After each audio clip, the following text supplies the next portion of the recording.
yaratwimanye uwo Yesu yicura ibihumbi n'ibihumbi kandi sibanga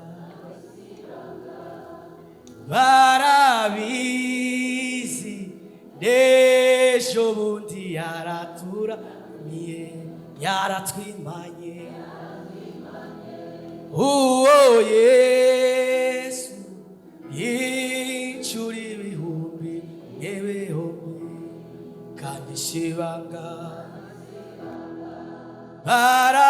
barabizi n'ejo bundi yaraturamiye. Ayo mashina y'Imana, ayo mashi yahereze Kristo yashoboye kuturamira ukwezi kwa mbere, ukwa kabiri, ukwa gatatu, ukwa kane, ukwa gatanu, ukwa gatandatu, atugejeje mu kwezi kw'indwi, kandi nako nyene ariteguye kugira waturamire. Ayo mashi n'icubahiro bihereze Kristo yabambwe ku musaraba.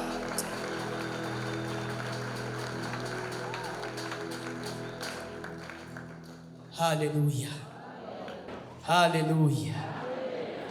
Amazina y'iwanje nitwa Uwimana Dieudonné, ndi umwana w'ishengero. Ndashimira Imana ingiriye ubuntu bwo guhagarara imbere yanyu ngo dushobore kuganira ku amajambo atangurira uwa Mungu w'ukwezi kw'indwi itariki 5. Cyubahiro kiri cy'Imana. Haleluya. Maze iminsi mfise ijambo ubwanje naje ubwanje ntumva umenga rirandengeye. Ngomba ko twiga ku ijambo rivuga ati Imana irakeneye ikibanza muri wewe. Haleluya. Bibiliya ivuga neza ngo amasengesho y'abanyavyaha ngo ni giseseme imbere y'amatwi y'Imana. Hari igihe tuzi imbere y'Imana turushe kandi niko biri. Hari igihe tuzi imbere y'Imana twarirukanze turabura ubutabazi, ariko nagira ndakubwira Imana irakeneye ikibanza ibamo. Muvyo wowe uri kuracamo vyose, muvyo uba uri kurabona yuko umenga wari witeze ku Mana, Imana irashaka imitima yacu kwiba imitima yeshejwe ikagira ikibanza ibamo. Rero hari Imana itwikurako iyo yamaze kubona ingeso zacu, ikabona inyifato zacu, ikabona ko atakibanza ifise muri twebwe. Hari igihe duhereza ibintu nk'abantu turiko turayisesema. Fata mvimere. Bantu benshi turashobora gusengana imitima ibabaye, imitima Yesu nubwo ariko aratwitegereza adashobora kuvuga ati hajya ndafise ikibanza. Imana ikababara, ugasanga uri imbere y'Imana urashaka mariage, ufise umutwaro kuremereye, ufise ibinabiriya, ariko Imana yakwitegereza ikabona urumwigeme ufise abasore batatu bose warabashize ku murongo mu masengesho usenga isengesho. Mana ntoraniriza Jovite, ntoraniriza Kabura, ntoraniriza Donatien, ntoraniriza Kanaka. Mana ni ukwiye kuntoraniriza. Ariko Imana ikakwitegereza ikavuga ati rya muntu nari imbere yanje reka mfe kumuha kuko ivyo ariko arakora. Haleluya. Na kibanza mfise, simfise aho magarara, simfise aho nshobora kumenya ingene ntunganiriza ibintu vyanje. Nashe kukubwira ati Imana irakeneye kibanza wewe wihereza ihagararamo. Imana yari bishoboye no kwibera mu bikoko. Imana yari bishoboye no kwibera mu bintazi, ariko yavuze ati nahandi jewe nkwiye kuba. Iyo umuntu yampaye ubuzima bwiwe nakwiye kuba mu muntu. Haleluya, haleluya, haleluya. Imana iragomba ikibanza ihagararamwo, naco bitwaye ubuzima urimwo, naco bitwaye ibikubakiye, naco bitwaye ibi na biriya bitageze neza. Icyo Imana igushaka, irashaka ati mwana waje mpagarare,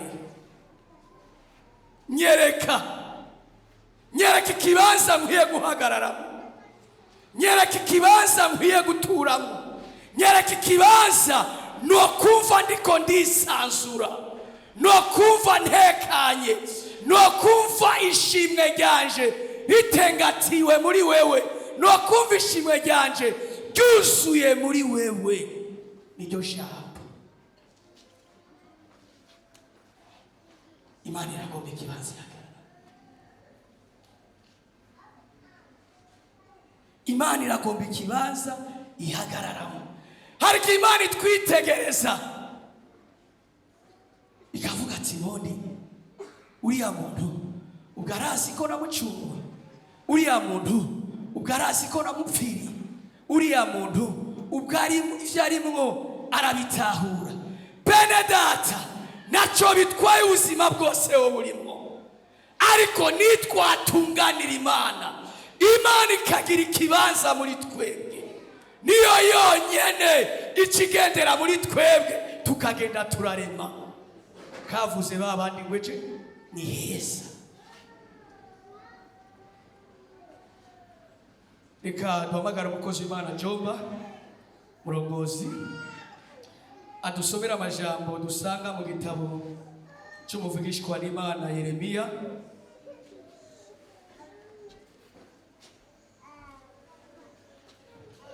Yeremiya igice cya 33 ahere ku murongo wa mbere ageze ku murongo wa 4.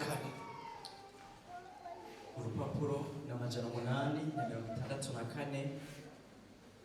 Yeremiya 33 ku murongo wa mbere avuga ngo ijambo ry'Uhoraho ryongera kuza kuri Yeremiya ubugira kabiri, acugaraniwe mu rugo rw'ibohero. Rituhoraho abikora, Uhoraho abirema akabikomeza, Uhoraho niryo zina ryiwe.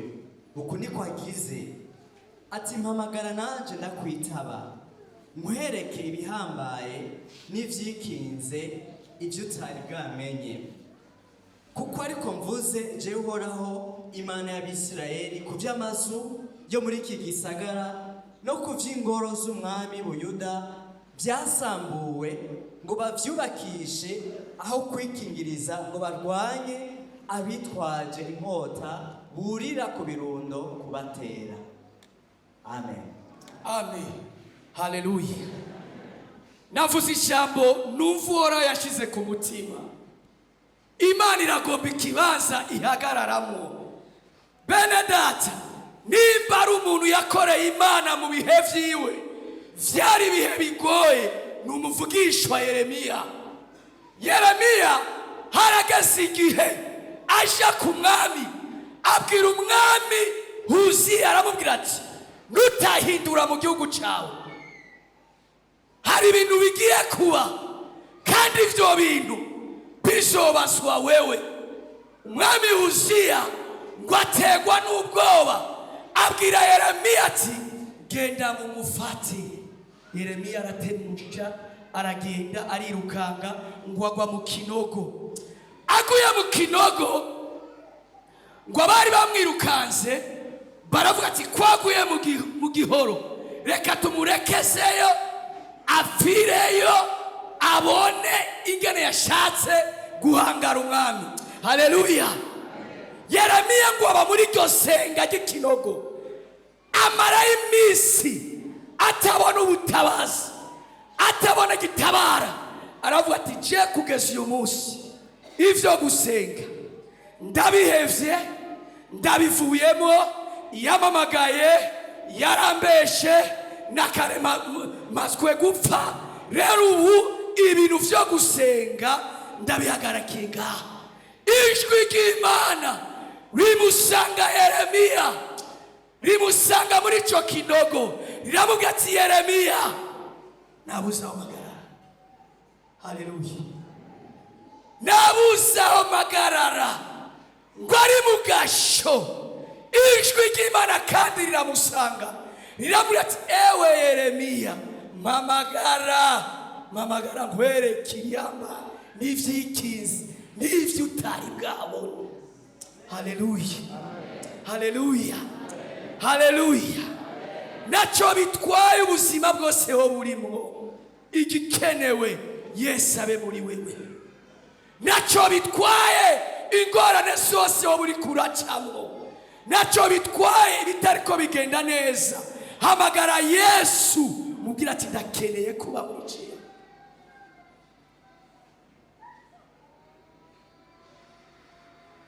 Turi mu bihe bigoye, turi mu bihe vy'amananiza, turi mu bihe abantu bose bashaka ibintu vyihuta, ariko nagenda kubwira igikenewe, Imana irakeneye kwiba muri wewe.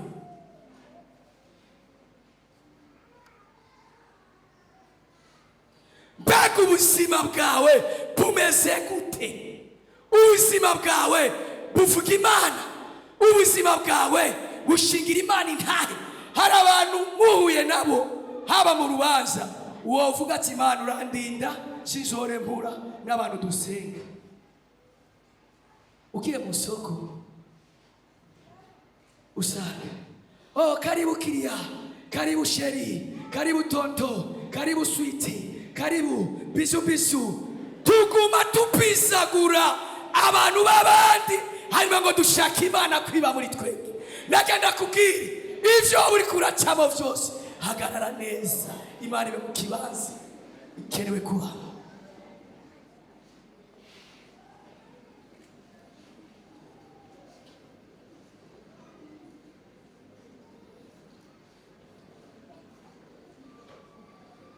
Uyu munsi dushaka kubaha Imana iyo turi mu ngoro y'Imana, ariko ubuzima dutuye nibwo buvuga cyane gusumba ubuzima tubamo mw'ishengero.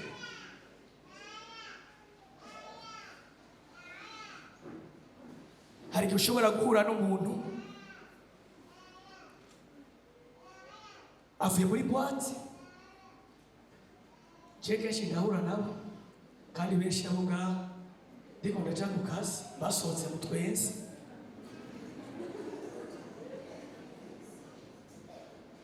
Wamubaza kamubwira ati none hari igikorane? Ngoya ngo cyo mbangiye gusa ngo kuryoherwa, ngo kandi jewe ngo ninwera ngo cakindi kitarura, ngo ninwera ngo mavimba. Ibari mavimba abikufu.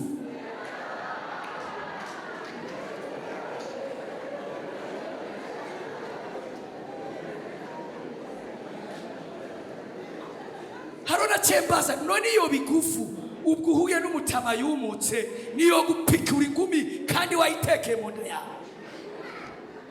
Bantu b'Imana, Imana irakeneye ko tuyihereza kibanza cyo kubamo. Iki ni gihe umugeni ariko aritegura, iki ni gihe umugeni ariko arashaziza, iki ni gihe umugeni ariko arambara kugira ngo abegwe.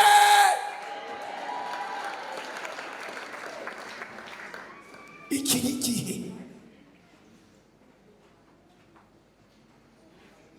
iki ni gihe hategerezwa kuba itandukaniro ry'umuntu asenga n'umuntu adasenga.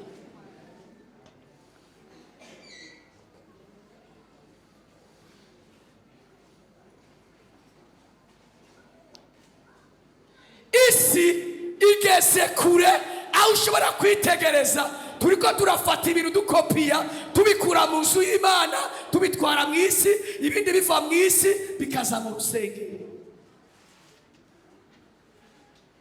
Ariko nashaka ndakubwira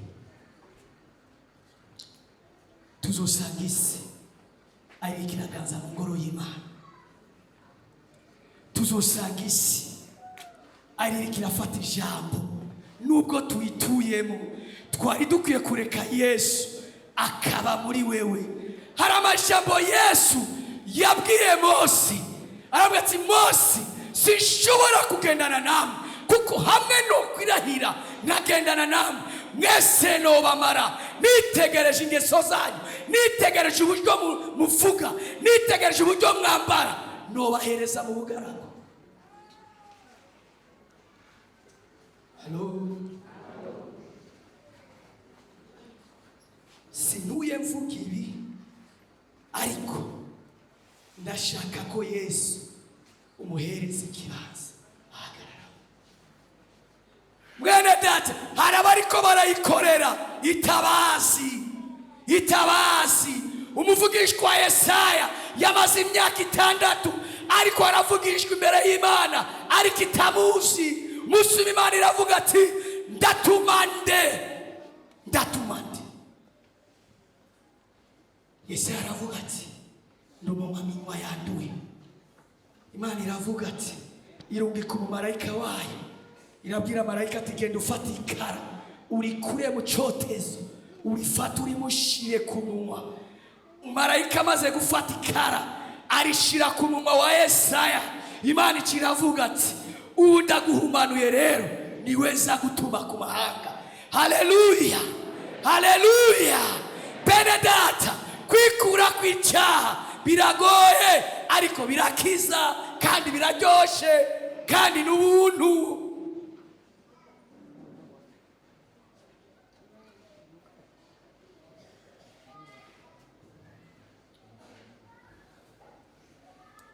Hari igihe tuko turara ubuzima bw'ishengero rya kino gihe.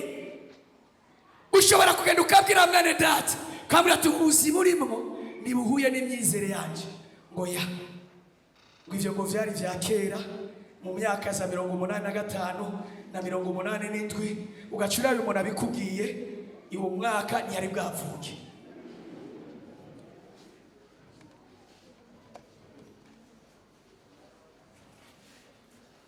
Bene data, nimuze duhereze Yesu ikibanza abamo.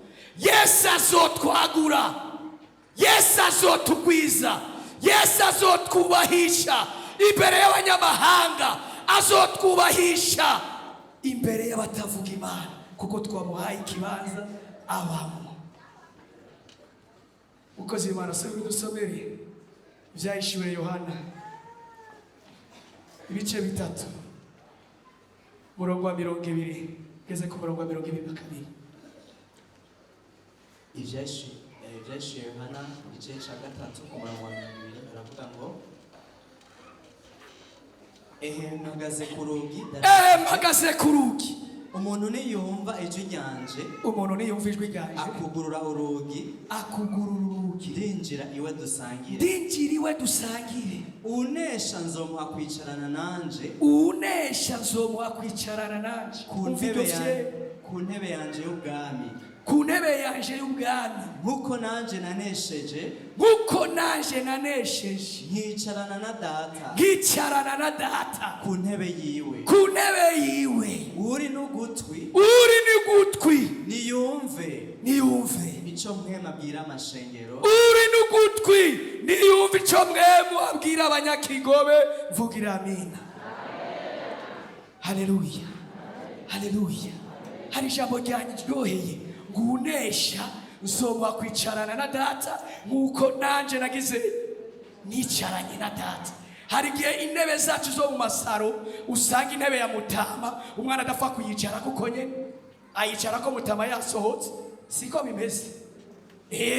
Mutama ari hari avuga ati ya ni intebe ya mutama, ariko Kristo avuga ati unesha nzomuha kwicarana na data nkuko najewe yampaye kwicarana nawe.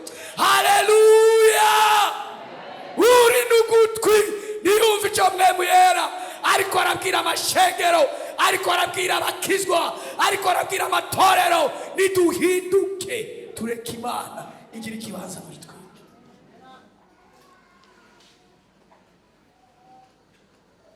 Dore mpagaze ku rugi ndaramukisha, ku muntu niyumva ijwi ryanje akugurura gusa ndinjiriwe. Ndashima Yesu ko ata muntu n'umwe azafata ku gakanu nubwo abishoboye. Hari igihe akakureka akavuga ati hakono guhomba notuma ndaguhovya. Nimba Imana itaraguhovya, hari abantu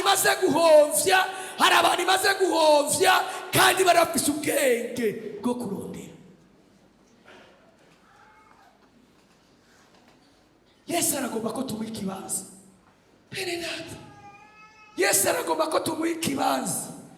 Dore guhagaze ku rugi ariko araramutsa ngo umuntu niyadodora ikibazo ashaka gusudodora,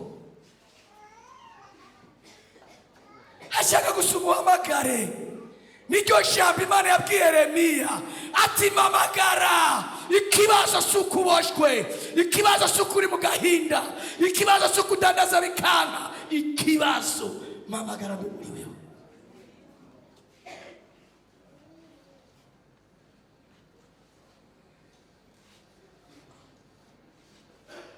Yesu niyaba muri twebwe, natwe tukaba muri we. Ubwo n'ubutumwa bwiza bwanditswe na Yohana 15 uri kuramanuka. Yesu ngo niyaba muri twebwe, natwe tukaba muri we, aca duha uburenganzira ngo ati saba. Haleluya! Saba ivyo ugomba vyose, nurinda unukisha. Banza ikibanza mbe muri wewe, banza unyemerere nishire, banza unyemerere ngira ikibanza ntekane, numve ko ntekaye, hanyuma uce usaba icyo ugomba cyose. Haleluya!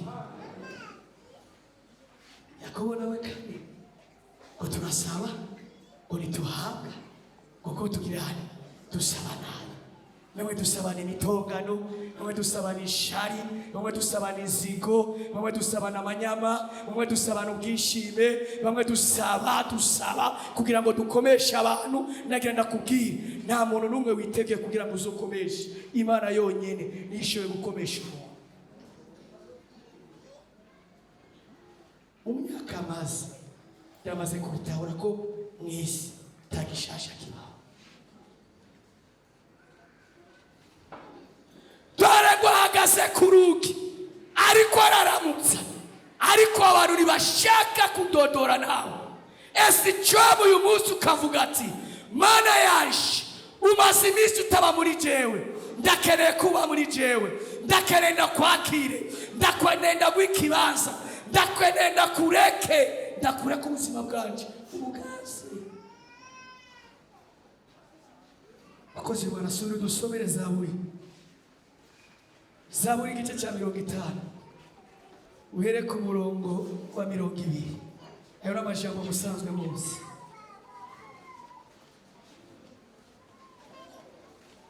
Zaburi igice cya 50 ku murongo wa 20 havuga ngo uvuga nabi uwo muvukana, uremenaniriza mwene nyoko bwite, ivyo urabikora nanje ngahora, ukiyumvira yuko mpanye nawe rwose, ukibaza ngo urumuhinga, ariko nzoguhana bishira imbere y'amaso yawe, uko bikurikirana cyangwa uko bisa. None rero yemwe abibagira Imana, nimwiyumvira ibi, noye kudushishimura, akabura uwo bakiza, akabura umuntu yodutabara. Shaka kugarukirize ngaho. None rero mwoye kwibagira ikibazo turiko turibagira uwo twari dukwiye gushira muri twebwe, nawe akaba muri twebwe, ariko turiko twiyegereza ibitagira ikimazi, twiyegereza abantu batubwira ibyacu, nabo baruzuye.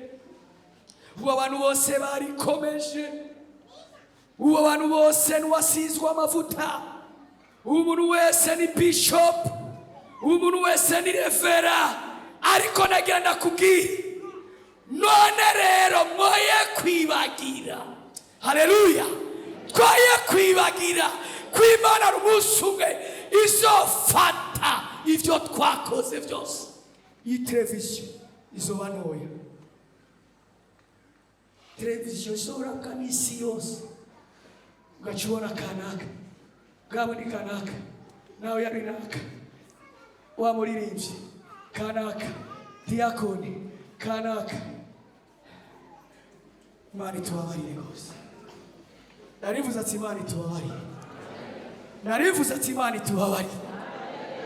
Narivuze ati Imana itubabarire.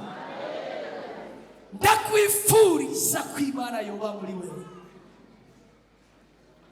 No kwifuriza amafaranga arahera di. No kwifuriza inzu nziza, Yesu niyaza igihe cy'iherezo ngo nta buye rizoba rigeretse ku rundi.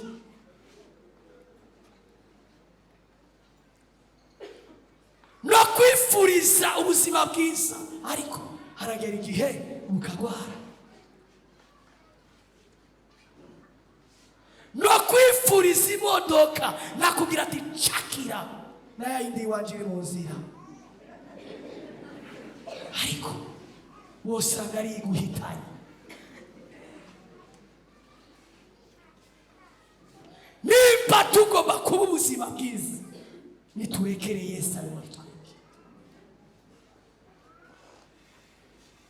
Bana b'Imana, nimba tugomba ko tuba ubuzima bwiza, Yesu niyaba muri twebwe, nta mitongano, nta kuvuga nabi uwo muvukana. Ariko genda urabe muri kino gihe, usanga abavukana nibo bafitaniye ishari n'inzigo imwe yakazikira. Umwe agafata umupanga, undi agafata ishoka. Ariko Imana nyakununga yatubwiye ngo ivyo urabikora nanje nkaho. Yamara we ugaca wiyumvira kuri umujanje, ugaca wiyumvira kumenga urayishoboye, ugaca wiyumvira kumenga wirusha ubwenge, ugaca wiyumvira kumenga yoyo ni yakera yarashaje mu bwenge. Ariko yavuze ati hari umunsi wikuriki. Imana idufashe bose. Bene data, nta nduru ivugira ubusa ku musozi. Ni wewe ngomba kubwira, naje uganje nibwira. Ubuzima turimo muri iyi minsi n'ubuzima buteye ubwoba. Bamwe turiko tuzi imbere y'Imana dushaka ko Imana iduhereza ibintu bisese. Tora ya mariage yawe, kuko yakubonye nta kibanza ifise muri wewe.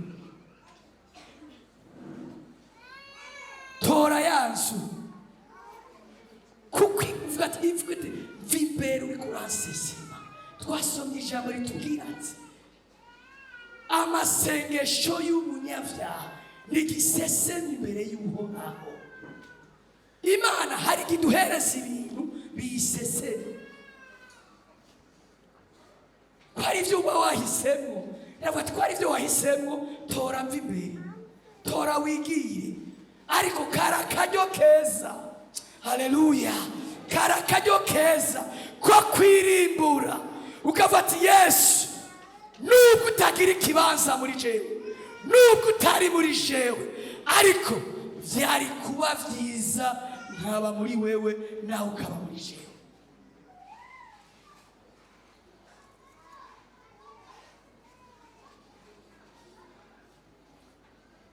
Uyu munsi turi mu bihe bitoroshe.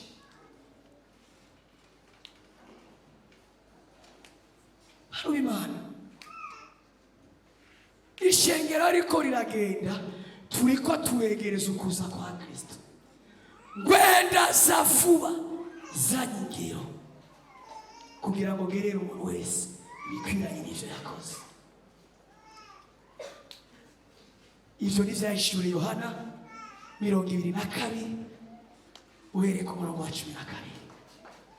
Yesu araje, niyagira ikintu kigusamaza, niyagira ikintu na kimwe kigukura mu mugambi w'Imana, kigukura mu numero y'Imana.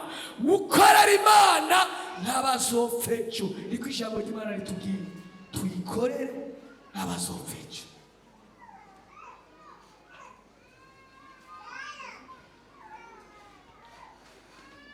nimba dushaka ko Imana iba muri twebwe birasaba ko tuyihereza ubugingo bwacu. Birashoboka uri hano warasubiye inyuma, birashoboka uri hano uri umuntu wisohokera ukinjira wigira umengana ibikuraba. Nagira ndakubwire Yesu arakeneye kuguha ikibanza abamo. Yesu arakeneye kumuha ubuzima bwawe. Muhe Yesu ubuzima bwawe buganze. Muhe Yesu ubuzima bwawe ukontrole. Muhe Yesu ubuzima bwawe abubemo nawe ube mu buzima bwiwe. Areke kutwitegereza nk'abantu menga turamusese. Nta kintu kibishe umuntu yubashwe ugafata ikintu ukamuterera gutya. Ivyo bintu ntibisa neza. Shaka umuhaye ibintu by'agaciro. Cya wibaza rero Imana ifashe ikagutera. Tora ibiguhaye ibintu bwayo nayivuga ati biransese.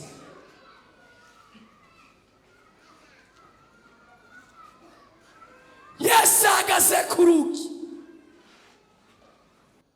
Yesu ahagaze ku rugi. Umwanya n'umwanya Yesu arashobora kuza. Ibintu dutinya kubivuga. Twavuga ibindi. Twavuga ibyoshobora kunezereza. Turi mu gihe abantu bashaka ibintu bibanezereza, bashaka ibintu bibubaka, bashaka ibintu ariko wotuma urara ubusa mu gukajya ibintu bigumye. Bamwe dushaka ibiguruka.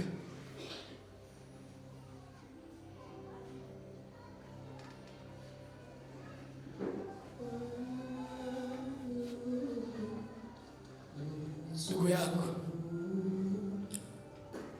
numva no kubwira ati ngwino witature n'ukurega urubanza rwiwe rutarashika. Waracyari umwanya wo kwitatura nawe. Waracyari umwanya wo kumubwira. Waracyari umwanya wo kumwiyegereza.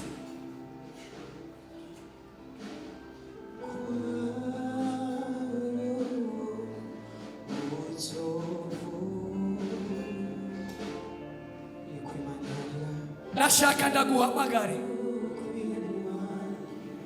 Nashaka ndaguhe kazi.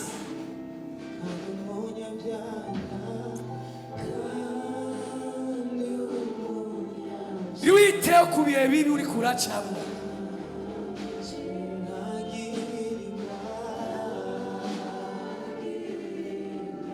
Ngwino umubwire Yesu.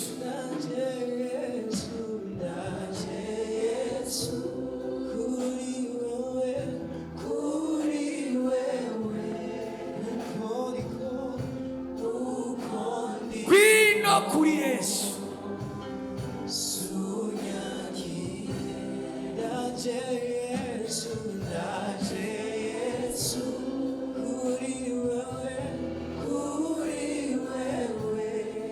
Naguhaye kazi.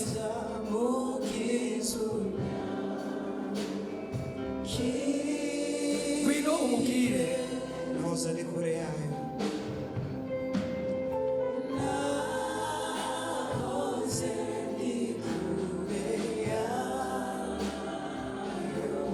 Umaze iminsi uri kuragenda atamani muri wewe.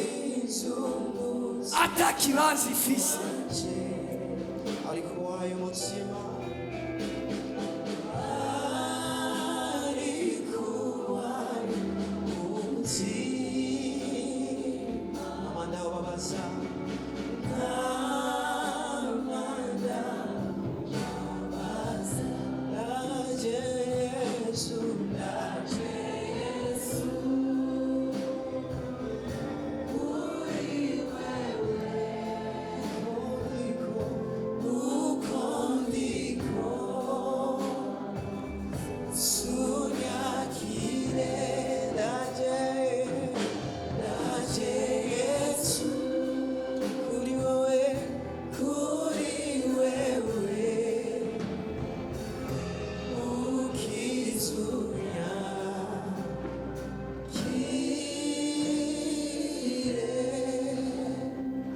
mpagurutse abakozi b'Imana.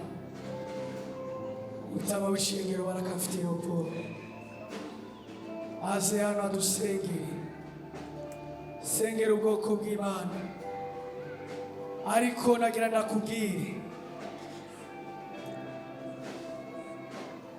mubifata minenegwe bikakurariza umwana ubusa. Ikibabaje si ibibazo tunyuramo,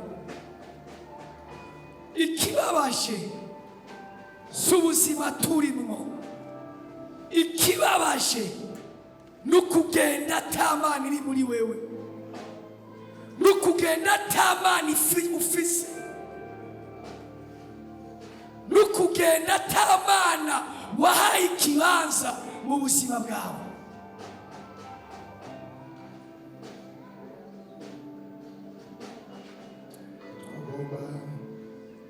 Abantu bakizwe n'amagara nabo bahaguruke babuca tubasengera.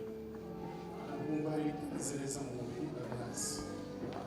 Aha tubonye abantu batunganije ibyo mu mutima, kandi cazanye umwami wacu no gukiza no guharira. Ufise ikibazo mu mubiri bahazi. Bene data turagomba kubasengera kuko bamaze kumva ico Imana ivuga. Imana iragomba kuba mu wizeye, Imana iragomba kugendana n'uwizeye. Mana yacu turagushimiye kubw'ijambo ryawe, uri umwizigirwa, uragororotse mu nzira zawe zose. Tugushimiye ijambo ryawe ryo mu gitondo c'uyu munsi ko washatse ko ari ryo ryacu. Uyu wa Mungu wa mbere wo muri uku kwezi kubw'iridwi kw'igenekerezo rya gatanu, washatse ngo amatwi y'abinjiye hano ashobore kumva ico twumvise. None hezagira ijambo ryawe mu izina rya Yesu Kristo, kandi hezagira imitima iciye bugufi. Umuntu wese yapfukamye urazi imvo, urazi impamvu wamubonye acumba rino jambo akariha ikibanza, kandi ko yarihaye ikibanza niwe yahaye ikibanza. Ndakwinginze ngo amaraso ya Yesu Kristo aharire ahanagure ibyabababaje, kuko upfukamye hano aragaye ibyamubaye ko ibyo umwansi yamujanye kumwo akamujana adashaka. Turasabye gutsindanishirizwa n'ico wakoze ku musaraba. Abana bawe bahaguruke by'ukuri bumva bafise amahoro. Ibyo umwansi yabateje mu bwoba bakagenda batagira Imana rurema, turasabye ngo hagurukane nabo bamenye ku isi iriko irashirana n'ibyifuzo byayo. Yamara gukora ibyo ugomba yamahirwe bigashira. Ubahezagire, ubatabare, turabatabaje. Turagushimiye kandi kubw'iki gikorwa ukoze, tugushimira n'ico ukoze ku bwa bene data abandi bahagaze. Mana yo mw'ijuru, hari ibibazo abantu bagendana by'ibihe birebire na cane cane bifatiye ku iterabwoba ry'abadayimoni, iterabwoba rya Satani ateza ingorane ku magara y'abizera. Turavumye Mana inkomezi z'ikuzimu n'iz'ubushobozi bw'umwijima, abana b'Imana bahagurutse kandi bafise ingene biyabira mu mubiri. Turavumye kijya cose cinantaje mu bugingo bwabo, ko bahagurutse bakirega nawe batabare. Bagirire neza Mana. Saba gusa baraha twamenye amazina y'abari mu bitaro, twamenye izina rya Eliya, twamenye izina rya Debora, twamenye izina rya Miriyamu, abo bose bagwariye mu bitaro n'izina rya Yesu Kristo. Twumvise na shoferi mu izina rya Yesu, twumvise izina ryiwe nawe afise ibyo akora mu ngo yo kugoresha icubahiro, ariko akitswe n'amagara muri tabiteri. Mufashe, mutabare, turabatabarije. Aho uriko uragendagenda mu ishengero rya Kigobe, ukuboko kwawe si kugufi kubasange nabo byanu bari batabare. Bizotunezera kuba Mungu nk'uyu, twumva amashimwe yabo wagiriye neza. Tuzogushima Mwami ku munsi ugira gatanu babaye bakize, bazogushimire kandi Mwami tuzobinahiza ibyo wakoze. Bishuye amasengesho yacu yo kuri uno munsi, turagushimiye. Abo twamenye nabo tutamenye, mu izina rya Yesu ubatabare, kuko uri Imana ishoboye. Dukengurutse twizeye ko wumvise amasengesho yacu kandi ugiye gukora ibirenge dusabye, mu izina rya Yesu Kristo umwami mwiza wacu.